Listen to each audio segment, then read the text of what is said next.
Hi అండి, నమస్తే. Welcome to our channel. ఈరోజు మన ఛానల్లో క్యాప్సికమ్ ఎండు కొబ్బరి కూర ఎలా చేసుకోవాలో చూద్దాము. తక్కువ టైంలో టేస్టీగా చేసుకోగలిగిన కర్రీ అండి. ఒక్కసారి ట్రై చేసి చూడండి.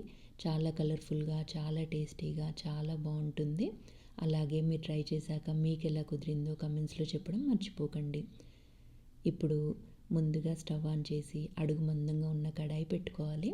కడాయి వేడయ్యాక 1 టేబుల్ స్పూన్ ఆయిల్ వేసుకోవాలి. ఆయిల్ కూడా హీట్ అయ్యాక 1 టేబుల్ స్పూన్ పోపు గింజలు వేసుకోవాలి. నేను ఇక్కడ ఆవాలు, జీలకర్ర, శనగపప్పు, మినపప్పు వేసుకుంటున్నానండి. పోపు గింజలు వేగే వరకు కలుపుతూ వేయించుకోవాలి. ఆవాలు చిటపటలాడేటప్పుడు ఒక మీడియం సైజు ఉల్లిపాయ చిన్న ముక్కలుగా కట్ చేసి వేసుకోవాలి. ఈ కర్రీకి ఆయిల్ చాలా తక్కువ పడుతుందండి, ఎందుకంటే తర్వాత కొబ్బరి పొడి వేస్తాం కదా, దానిలో నుండి ఆయిల్ వస్తుంది. అందుకని మనం ముందుగా ఆయిల్ తక్కువగా వేసుకోవాలి. ఇలా ఉల్లిపాయలు కలుపుతూ వేయించుకోవాలి. ఉల్లిపాయ మరి ఎక్కువ వేగకూడదండి, కొంచెం మగ్గితే చాలు. ఇప్పుడు 4 పచ్చిమిర్చి చీల్చుకొని వేసుకోవాలి. ఇవి కొంచెం మగ్గాక కొద్దిగా కరివేపాకు వేసి ఒకసారి బాగా కలుపుకుంటూ అన్నీ వేయించుకోవాలి. వేయించుకున్న తర్వాత 1 స్పూన్ పసుపు వేసి మొత్తం కలిసేలా చక్కగా కలుపుకొని చిన్న ముక్కలుగా కట్ చేసి పెట్టుకున్న క్యాప్సికమ్ వేసుకోవాలండి. నేను ఇక్కడ 2 పెద్ద క్యాప్సికమ్ తీసుకున్నాను.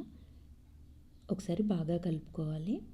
నేను ఈ కర్రీకి అల్లం వెల్లుల్లిపాయ పేస్ట్ వాడట్లేదండి. ఇష్టం ఉన్న వాళ్ళు ఉల్లిపాయ మగ్గాక 1/2 టేబుల్ స్పూన్ వేసుకోవచ్చు. ఇప్పుడు రుచికి తగినంత ఉప్పు వేసుకొని ఒకసారి బాగా కలుపుకోవాలి. ఉప్పు ముందుగా వేస్తే ముక్కలకి బాగా పడుతుందండి, అందుకని ముందుగా వేసుకుంటున్నాను. స్టవ్ మీడియం ఫ్లేమ్లో పెట్టి మూత పెట్టి ఒక 5 నిమిషాలు మగ్గించుకోవాలి.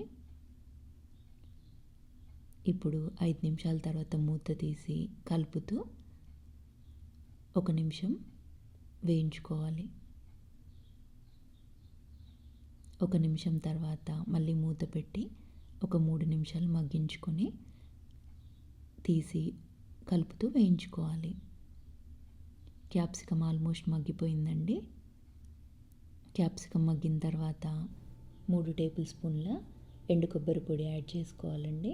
నా దగ్గర ముందుగా గ్రైండ్ చేసి పెట్టుకున్న ఎండు కొబ్బరి పొడి ఉంది, అదే వేస్తున్నా అండి. ఇప్పుడు కొబ్బరి పొడి మొత్తము కలిసేలాగా బాగా కలుపుకోవాలండి. కలుపుకున్న తర్వాత 1.5 స్పూన్ కారం కూడా వేసి చక్కగా కలుపుకోవాలి. ఇప్పుడు మంట మీడియం టు లో ఫ్లేమ్లో పెట్టి కారం మరియు కొబ్బరి ఫ్లేవర్ ముక్కలకు పట్టే వరకు మగ్గించుకోవాలండి. కూర అడుగంటకుండా మధ్య మధ్యలో కలుపుతూ మూత పెట్టి మగ్గించుకోవాలి. ఒక 5 నిమిషాల తర్వాత మూత తీసి చూస్తే కూరలో నుండి ఆయిల్ బయటికి వస్తుందండి. ఈ స్టేజ్లో మనం కొత్తిమీర వేసుకొని ఒకసారి కలుపుకొని సర్వ్ చేసుకోవడమే. అంతే అండి, ఎంతో టేస్టీగా ఉండే క్యాప్సికమ్ కొబ్బరి కూర రెడీ అయింది.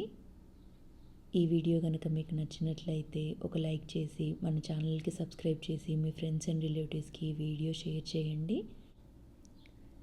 Thanks for watching.